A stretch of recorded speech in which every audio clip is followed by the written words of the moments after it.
Have you ever felt fear grab your chest, even when nothing dangerous was happening, like your mind was fighting a war that nobody else could see? Have you ever wondered why you can understand life intellectually, yet the smallest uncertainty can still shake you, as if your heart forgot what your head already knows? Welcome back to the channel. Today we are going to walk into one of the most famous lines in Buddhist wisdom, but we will do it in a way that is not just poetic, not just philosophical, and not just something you repeat because it sounds profound. We will bring it down to the level where it changes how you breathe, how you speak, how you love, how you handle loss, and how you stop being bullied by your own fear. The line is often translated as form is emptiness and emptiness is form. Many people repeat it. Many people admire it. Some people even debate it. But very few people see it in a way that actually loosens fear. So here are the two core points we are going to explore through story, through daily life, and through the logic of cause and effect. First, fear grows when we treat our thoughts and feelings as solid reality. When the mind believes its own movies, the body obeys, the heart tightens, the breath shortens, and then fear feels like a fact. But when you see that the movie is just a movie, the body stops obeying so blindly. Second, seeing emptiness does not mean life is meaningless. It means life is not fixed. It means your identity is not a prison. It means your pain is not permanent. It means your future is not locked. When you see this, you stop gripping. And when you stop gripping, fear loses its main food.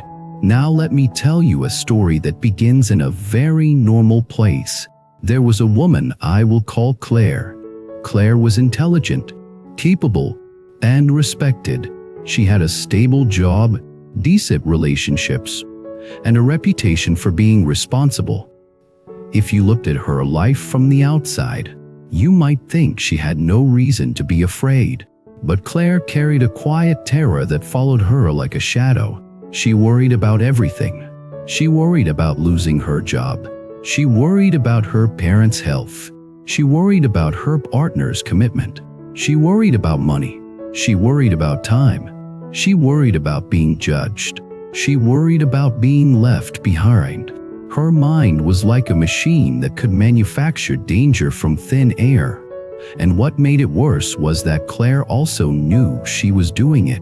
She would catch herself thinking worst-case scenarios and tell herself, "Stop it. This is irrational." She would listen to calming podcasts, read self-help books, even try meditation. Sometimes she felt better for a day or two. Then fear returned, even stronger, as if it was offended by her attempt to escape. One night Claire had a panic episode so intense that she thought she was dying. Her hands went numb, her heart raced, her breath felt too small. Her mind screamed, "Something is wrong, something is wrong, something is wrong." She ended up in a hospital. The tests came back normal. The doctor said it looks like a panic attack. Claire felt embarrassed. She felt ashamed. She felt angry at herself. Why can I not control this? Why is my mind doing this to me? This is where her story touches many people, because many of you know this feeling. Even if you do not call it panic, you know what it feels like to be trapped inside a mind that does not stop. After that episode, Claire began searching deeper, not for more tricks, but for a framework that could explain why fear felt so real and how it could loosen without her having to fight it every day like a soldier. A friend invited her to a quiet talk given by an older practitioner. Not flashy, not dramatic, not selling anything. Just a person who spoke slowly and looked like someone who had actually lived through storms. Claire went, skeptical but desperate. The older practitioner spoke about fear in a way Claire had never heard before. He did not treat fear as a personal flaw. He treated fear as a natural result of clinging. He said something like this: "When we cling to form as solid, we cling to identity, possessions, reputation, control, and certainty. Then, anything that threatens these forms becomes a threat to our survival. Fear is the alarm system of clinging." Claire listened closely. Something in her recognized the truth of that. The teacher then spoke about the Heart Sutra, but not as a text to admire, as a mirror. He said, "Form is emptiness does not mean nothing exists. It means nothing exists the way we think it does. Everything is changing. Everything is dependent on conditions. Everything is a temporary pattern, not a permanent thing." Then he said something that hit Claire deeply. "Your fear is also a form." Claire frowned. She had never considered that. Fear felt like a monster, not a form. The teacher continued, "Fear is made of sensations, thoughts, images, memories, and interpretations. It arises when conditions arise. It passes when conditions change. But because you believe fear is you treat it as permanent, and then you fight it, and fighting becomes another condition that keeps it alive." Claire felt like she was hearing her own inner life described with painful accuracy. After the talk, she approached the teacher and asked a question that was really a confession. "If form is emptiness, why does fear feel so solid in my body?" The teacher smiled gently and answered in a way that did not insult her intelligence. "Because you are experiencing form, but you are not seeing its empty nature. You are feeling the wave, but you do not see the ocean. When you see the ocean, the wave is still there, but you stop believing it will drown you." Claire went home with that sentence in her chest. Wave and ocean. That night she could not sleep. Not because she was scared, but because she was thinking differently. She began watching her mind as if it was a story machine. She noticed something. The moment she felt a small sensation, like a tightness in the chest, the mind immediately built a story. What if I am sick? What if something is wrong? What if I cannot handle tomorrow? What if I fail? What if I lose everything? The story then created more body sensation. The body sensation created more story. It was a loop. And Claire suddenly understood. The loop only works when you treat the story as solid reality. So she decided to experiment. The next time fear appeared, she would not argue with it. She would not chase it away. She would not try to crush it. She would try to see it. Not see it as an enemy. See it as a form, a temporary pattern, a wave. A few days later, the experiment arrived, as experiments always do, at the worst possible time. Claire was in a meeting at work. Her manager asked a question. Claire did not know the answer immediately. It was not a disaster, but Claire felt exposed. She felt embarrassed. She felt the old fear rise like fire. Her heart tightened. Her face warmed.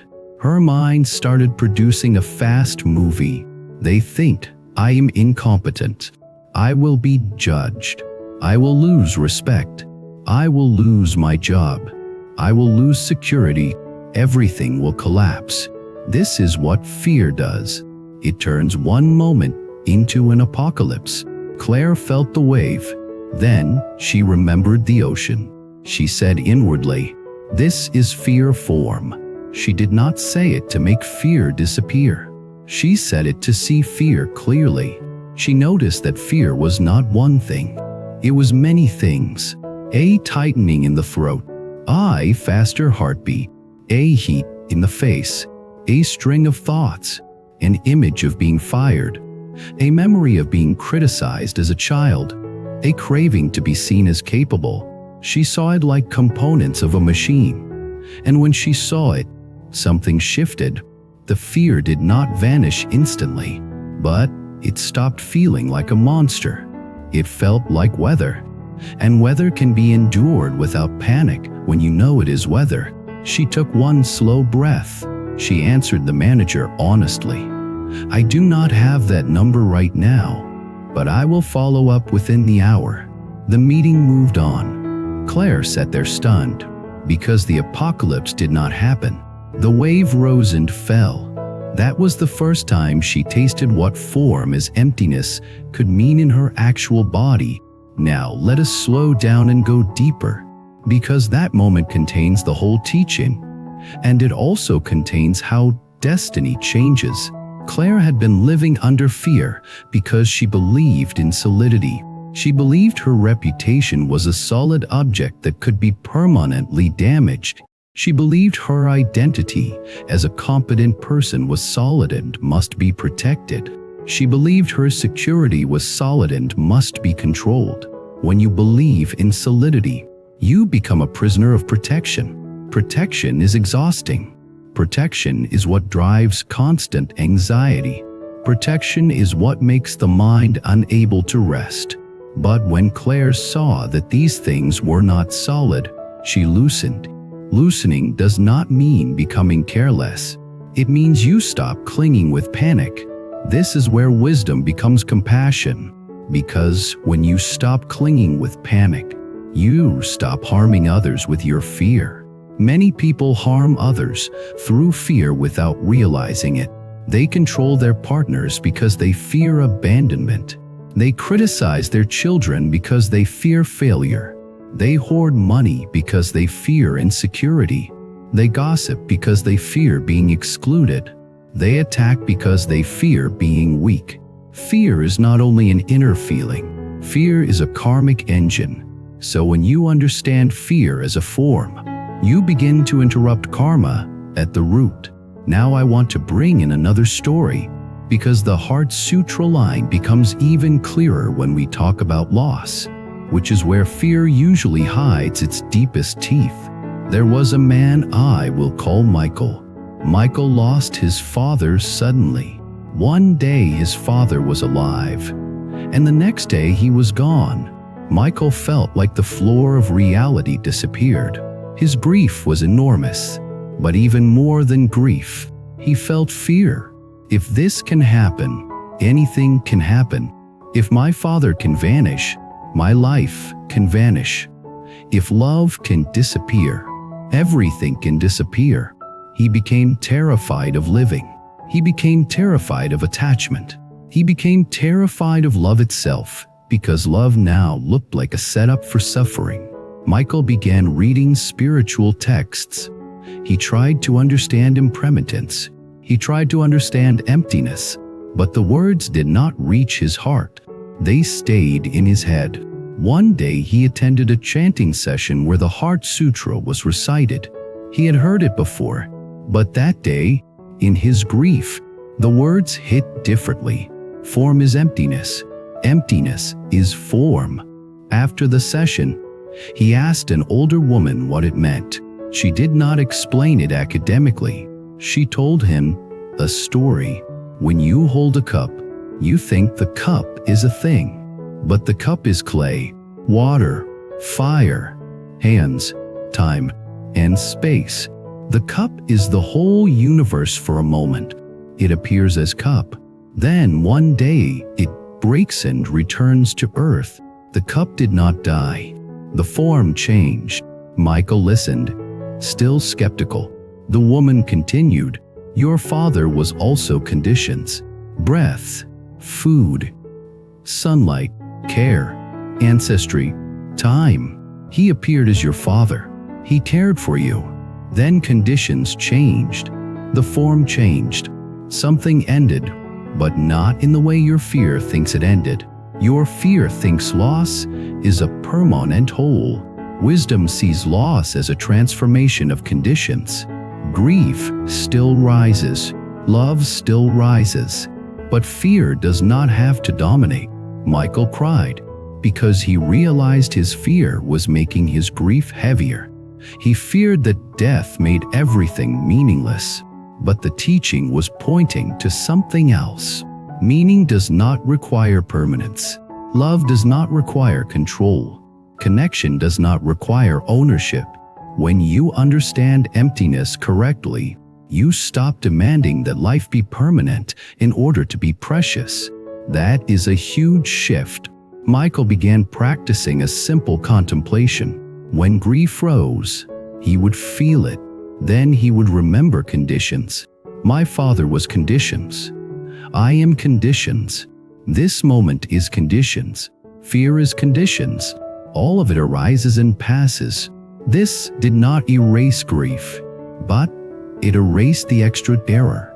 And when terror loosens, grief can become clean grief, not the kind of grief that turns into bitterness, the kind of grief that becomes gratitude. That gratitude became compassion. Michael began reading his mother with more patience. He stopped snapping when stressed. He stopped avoiding conversations. He became more present. This is how wisdom becomes karmic healing. Now let us return to the core line again and make it extremely grounded. Form means everything you can point to: your body, your feelings, your thoughts, your job title, your bank account, your relationship status, your success, your failure, your reputation, your mistakes, your past. Emptiness does not mean these are nothing. It means they do not exist as independent, permanent, solid objects. They exist as changing patterns dependent on conditions. When you forget this, fear grows because you try to hold these patterns still. You try to freeze your image. You try to freeze your security. You try to freeze your control. You try to freeze your youth. You try to freeze your loved ones. You try to freeze your happiness.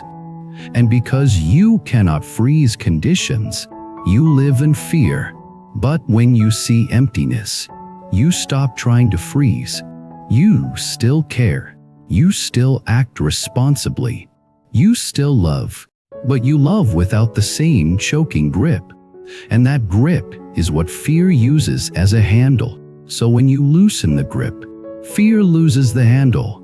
Now, I want to address a very common misunderstanding. Some people hear emptiness and think it means nothing matters. So why be good? Why be kind? Why practice? White ear. That is not emptiness. That is nihilism. And nihilism is just another form of fear and despair. Real emptiness is deeply compassionate.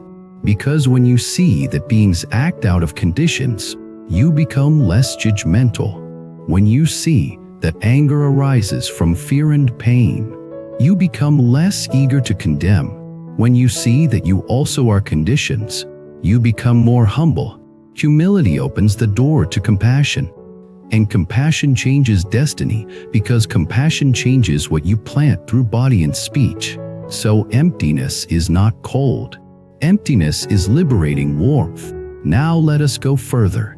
Because the Heart Sutra, Ein also, says emptiness is form. This is important because some people get attached to emptiness and try to escape life. They say, everything is empty, so I do not need to take responsibility. But emptiness is form means the empty nature expresses as real consequences. Cause and effect still works. If you speak harshly, you still hurt people. If you lie, you still break trust. If you indulge addiction, you still damage health. Emptiness does not cancel karma. Emptiness explains karma, because karma is also conditions. Actions create conditions that ripen as experiences. So wisdom is not just seeing emptiness. Wisdom is seeing emptiness and respecting cause and effect at the same time. This is where many people finally feel stable, because they stop being afraid of the universe as a random cruel machine. They start seeing life as lawful, not always predictable, but lawful in its patterns. If you plant kindness, you tend to harvest support. If you plant cruelty, you tend to harvest conflict. If you plant discipline, you tend to harvest stability. If you plant confusion, You tend to harvest chaos. So emptiness actually strengthens ethics. When you see how fragile and conditional everything is, you become careful with what you plant. You become careful with speech. You become careful with intention. You become careful with craving. That carefulness is not anxiety. It is wisdom. Now, let me tell you a story about fear loosening in the exact moment it usually grips hardest, the moment of being judged. There was a young woman named Jenna. Jenna grew up in a home where love felt conditional. Praise came when she performed well. Criticism came when she failed. Jenna learned early that being wrong was dangerous. So as an adult, Jenna became a perfectionist. She worked hard. She overprepared. She tried to control every detail. She feared making mistakes because mistakes felt like rejection.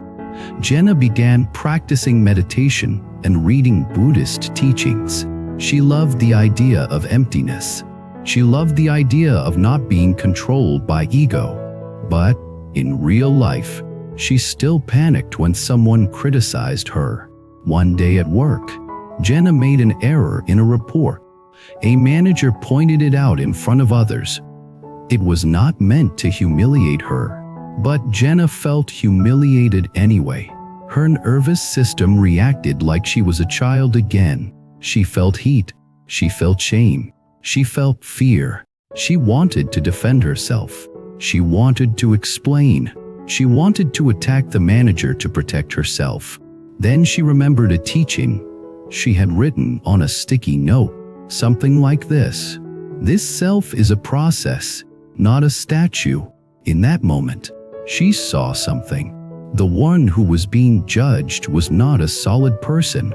It was an image, and the image was made of thoughts, and the thoughts were made of conditions. The manager's words were conditions. Her childhood memories were conditions. Her body sensations were conditions. Her perfectionist identity was conditions. All of it was a moving stream. Gina took a breath and did something very brave. She said, "You are right. I missed that. Thank you. I will correct it." Afterward, she went to the restroom and cried, not from shame, but from relief, because for the first time, she realized she could be wrong and still be safe. That is emptiness in action. If you think the self is solid, being wrong threatens your existence. If you see the self as empty of solidity, being wrong becomes information. Information can be corrected. Then fear loosens. This is why seeing emptiness is not abstract. It is the key to living without being strangled by image. Now, let us connect this to awakening and destiny, because the channel is always about that. Awakening is not only insight into philosophy. Awakening is freedom from being controlled by the habit of clinging. When you cling, fear controls you. When you loosen clinging, fear loses power. Destiny is shaped by repeated reactions. If fear repeatedly controls you, you repeatedly create fear-based karma. You control others. You lie to protect image. You hide to avoid judgment. You overwork to avoid insecurity. You become harsh when threatened. Those actions create consequences. But when fear loosens, your reactions change. You become more honest. You become more humble. You become more patient. You become more compassionate. You become more brave. Those actions create different consequences. That is destiny changing, not by magic, but by cause and effect. Now, I want to go into the most practical part, because you might be listening and thinking, this sounds beautiful, but how do I see emptiness when my fear is screaming? Here is the truth. You cannot force deep insight in the middle of panic, but you can train simple recognition. Recognition is the doorway. When fear rises, you can label it gently. This is fear form. Then you can break it into parts. body sensation, thought story, mental image, memory echo, craving for control. When you break it into parts, it becomes less solid. Then you can add a simple breath, and then you can remember one thing. This will change. That is impermanence, which is a close friend of emptiness. Fear hates impermanence because fear wants certainty. But wisdom uses impermanence to loosen fear. This will change. Your body's sensation will change. Your thought story will change. Your mental image will change. Your life condition will change. So you do not have to panic as if this moment is a permanent prison. Now, I want to expand this further by talking about how emptiness relates to compassion. Because many people struggle to be compassionate when they are afraid. Fear makes you small. It shrinks your world to me. Me must be safe. Me must be protected. Me must win. Me must be admired. Me must be comfortable. That me-centered state is a natural result of clinging to a solid self. When you see emptiness, the self becomes less heavy. When the self becomes less heavy, you have more space to care about others. So compassion becomes easier. This is why great compassion and deep wisdom are not separate. They are two faces of the same awakening. Now, let me tell you one more story, because this one touches a fear many people carry silently, the fear of not being enough. There was a man named Omar. Omar was kind, but he never felt enough. He always felt behind. He always felt like others were doing life better. He compared constantly. He felt fear in social situations. He feared being seen as boring or inadequate. Omar started practicing because he was tired of feeling like a weak person. He wanted confidence, but not the arrogant kind. He wanted quiet dignity. He read about emptiness and thought, maybe if I understand this, I will stop comparing. But comparison kept returning. One day, Omar attended a retreat where the teacher gave a simple instruction. When you feel inadequate, look for the solid self that is inadequate. Omar was confused. The teacher said, "The feeling says I am not enough. Show me the I. Where is it?" Omar tried. He felt the inadequacy in the chest. He felt it in the stomach. He felt a mental image of himself being judged. He heard inner words, "Not enough, not enough." But when he searched for the solid I behind it, he could not find it. He found sensations. He found thoughts. He found images. He found memories. He found a habit of comparison. But he could not find a solid self called not enough. In that moment, Omar laughed quietly, because he realized he had been bullied by a sentence. Not enough. A sentence is form. A sentence is conditions. A sentence is empty. It arises, it passes. Omar began practicing this regularly. Every time the not enough thought appeared, he would ask, "Where is the solid I?" The thought would soften. The body would soften. Over time, Omar began living differently. He spoke more freely. He stopped performing. He became more honest. And what happened? People responded warmly, not because he became impressive, but because he became real. That is a blessing. Realness attracts connection. Performance attracts judgment. This is how emptiness loosens fear and opens the door to genuine relationships. Now, we have to bring this back to karma unethical living, because wisdom without ethics can become cold and confusing. Emptiness is not a license to be careless. Emptiness is the reason to be careful, because everything is conditional. Your words matter. Because everything is conditional. Your actions matter. Because everything is conditional. What you feed in your mind matters. So when fear loosens, do not waste the freedom. Use it to plant good causes. Speak with kindness. Act with integrity. Apologize quickly. Be generous when you can. Restrain harmful habits. These are the seeds of a stable destiny. Now, I want to share a closing reflection that ties the whole story together in a way that you can carry into your next fearful moment. Fear feels solid because the mind treats it as solid. Fear weakens when you see it is built of conditions. Form as emptiness means your fear is not a permanent monster. Emptiness as form means your actions still matter. So you practice wisely. When you see both, you become stable.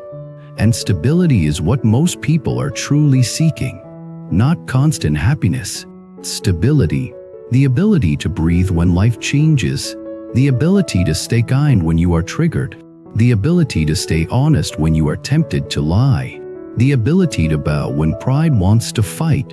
This is awakening in daily life form. So the next time fear rises, do not ask yourself, why am I like this? Ask yourself something more liberating. What are the conditions making this fear arise? Then remember, this is a wave, not the ocean. Then take one breath. Then choose one small upright action. That is how fear loosens. Not through force, through seeing. Now I want to hear from you. What kind of fear visits you most often? Fear of failure, fear of being judged, fear of losing someone, fear of money, fear of the future, fear of uncertainty. And when fear arises, what is the solid thing you are clinging to? Image, control, certainty, comfort, approval. Share your story in the comments. Your honesty might be the exact mirror that helps someone else loosen their grip. If this video helped you, support the channel by subscribing, liking, and leaving a comment. And if you want to support longer and deeper teachings, consider becoming a member. Thank you for being here. Keep practicing with wisdom and compassion, and I will see you in the next video. There are moments when you see something, and your heart simply whispers, "This one is meant for me." Bracelet carries more than beads. It carries intention, protection, and quiet strength. Something to guide your thoughts and keep your spirit steady. If you felt that gentle pull toward any of the bracelets shown, the purchase link is waiting in the description, and the full collection is displayed on our channel store. Follow your intuition. It rarely leads you wrong.